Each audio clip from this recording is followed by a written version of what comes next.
Good morning. So meron po tayo ditong 2 units na for sale dito sa ML Quezon po ng Antipolo City. So malapit po siya sa Shopwise. So as of today po, ang available pa lang po is itong left side natin. So ginagawa pa lang po. So pasok po tayo dito sa loob. So dito muna po tayo dadaan sa may pedestrian gate. Kanina po kasi dinaanan ko is yung dito sa may parking. So kaya lang sinarado na po nila. So ito po, may 2 carport po tayo dito. So yung 2 carport po natin, yung mga halaman na nakikita nyo po, hindi po siya included. So kung napapansin nyo po, mayroon tayo ditong CCTV camera. So meron po tayo hanggang 3rd floor po, 5 units po ng camera na CCTV ang included. So smart home po yung ating property. Meron po tayo ditong Alexa and mesh na included. So every floor po may mesh na siyang kasama. So yung ating internet connection po is hindi na siya mahina dun sa taas. So equally divided po yung supply ng ating internet connection. So let's check po yung ating easement. So meron po tayo ditong 2 meters na easement sa left side po ng property natin. So most likely ang tawag po natin dito ay single attached kasi hindi naman siya townhouse. Kasi yung townhouse is totally closed po. So isa lang ang pinto. So ang maganda po dito, meron tayong lanay, yung main door, and of course, yung ating door dito sa ating kitchen. So, meron tayo ditong room para sa maid's room. And of course, yung ating common toilet and bath para po sa kanila. So, ito yung maid's room po natin. And of course, yung ating laundry area services po. So, yung ating pong panel, yung ating tawag dito, itong pader po sa likod. Depende po sa inyo kung gusto niyo pong lagyan niya ng grills. Even ito pong partition natin sa ating kapitbahay. So, pwede din po. So, now, let's proceed po. Dito po, yung ating main door naman po. So, sa main door natin, solid wood po siya with digital lock. Kaya lang as of now, as of today, hindi pa po natin siya makita. I mean, hindi ko pa mapapakita sa video kasi for delivery siya today. So, pagka po nag-viewing na lang po tayo sa next, so, mapipakita po namin sa inyo. So, yan. Pagpasok po natin dito, ang lahat po ng 100%, almost 100% po ng ilaw po natin dito is LED. And ang maganda po dito, pagpasok natin, sa normal na iba pong nakikita natin, is buo yung glass dito. So, ang ginawa po nila dito is para siyang window. So, pwede mo siyang i-open para kung ayaw po na mag-aircon at magkaroon kayo ng natural circulation ng hangin dito, i-open lang po natin siya. And then, I think mas maganda kung lalagyan po siya ng screen. So, ito naman po yung ating living room or living area. So, kasama na po yung mga gamit dito. Pero yung katulad po ng upuan, yung ginagawa po na hindi pa po siya included. So, ito po, kung napapansin nyo, digital na po yung ating mga ilaw. So, meron po tayong mesh at saka si Alexa, included na din siya. So, ito mesh po, hanggang 3rd floor po meron siya para po hindi mahirap ang signal sa taas. So, para equally divided po yung supply ng ating internet connection. And so, kung mapapansin nyo po, napaka-laki ng ating living room or living area. And then, dito po sa area naman na to, yung may tapat po ng lanay natin, dito naman po yung ating dining. So, fit po dito ang 6 to 8 seater na dining table. And sa may ibaba po ng ating hagdan, meron po tayo ditong storage room. And then, dito po naman sa ating kitchen, dito po meron tayong clean kitchen with quartz countertop. Kasama po tayong inverter na refrigerator, hindi pa lang siya natatanggal sa box. And then, ito po range hoods tube at saka po itong ating built-in oven. And then, dito po naman yung ating pantry.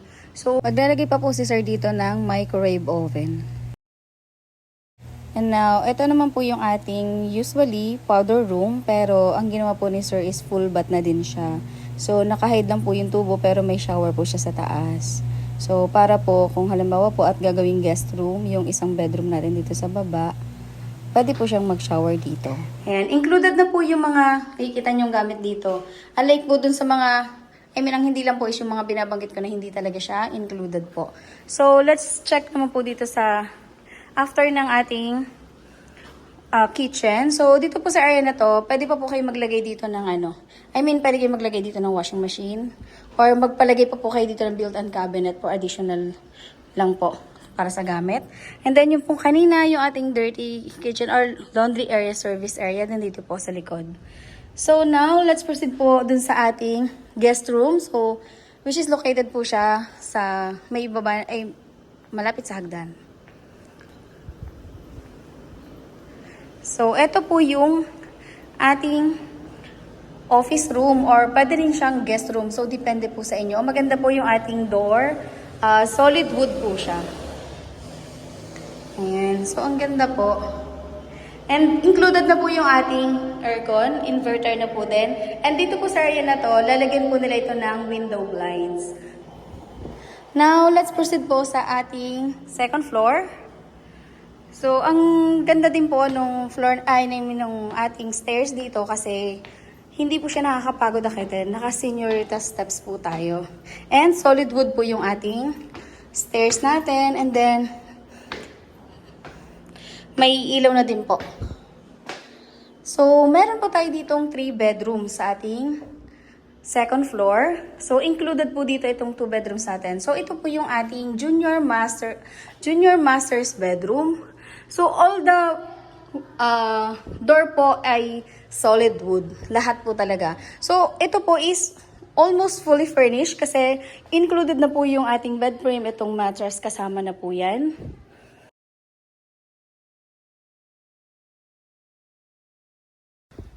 So, ito po, WPC. So, ang lawak po, maganda yung ating orientation ng loob ng ating bedroom. Included na din po yung ating aircon. And, ito po naman yung walk-in closet.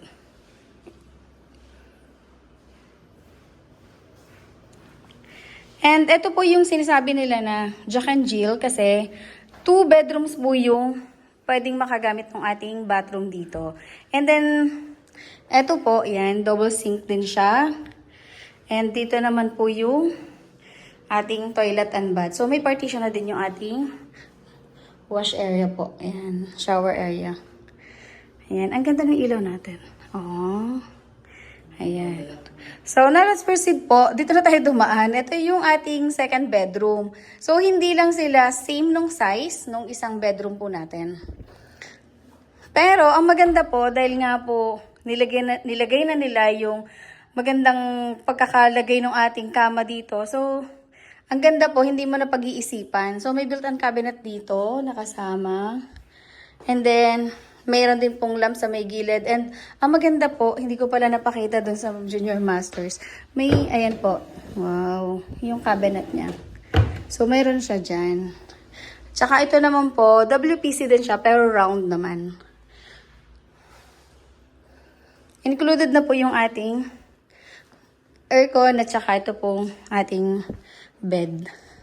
So now, ngayon po, proceed na po tayo sa ating master's bedroom. Ito po yung ating master's bedroom. Pagpasok po, meron po tayo ditong built-in cabinet. And then, ayan. So, meron po tayo ditong gray mirror sa may left side ko. So, may ilaw po siyang kasama. Ayan. And then, yan. So, ang maganda po, lalagyan po natin ito ng blackout curtain. So, yung 3 window po na yan. Sineparate po nila ito sa ibang rooms dahil ito lang po yung meron. At saka yung may window blinds po kasi yung ating room sa baba. Yung ating guest room or kung gusto nyo po is gawing office area po, office room. So, yan, may LED din po yung taas ng ating curtain and included na din po yung ating aircon. So, most likely, semi-furnished or fully furnished yung ating property po dito. So, let's proceed po sa ating walk-in closet. So, ito yung ating walk-in closet. Ang ganda po, ang cute. Ayan, soft close po yung ating mga built-in cabinet. And then, ito naman po yung ating toilet and bath. Yan, sensor po yung light natin dito.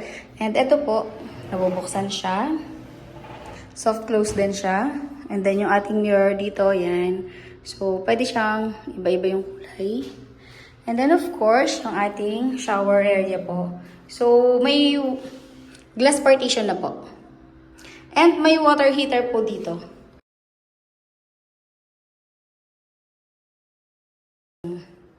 So now, let's proceed naman po sa ating third floor. So yung third floor po natin is may roof deck. So, let's proceed po. Ayan, yung sa stairs po natin, hindi siya nakakapagod akitin. And then, ang maganda, may ilaw po siya sa mga gilid. So, dito po yung ating family area. Kung meron po kayong mga visitors or may mga gatherings po kayo every weekend. So, napakagandang area po dito.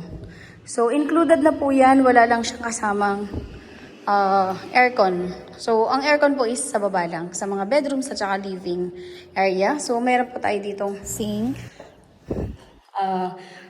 Toilet and bath. Ang ganda po ng ating property.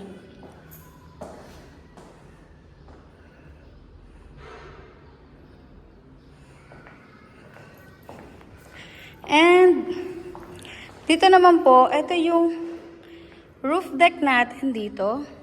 So maganda po yan, wala na po kayong obstruction dyan sa likod.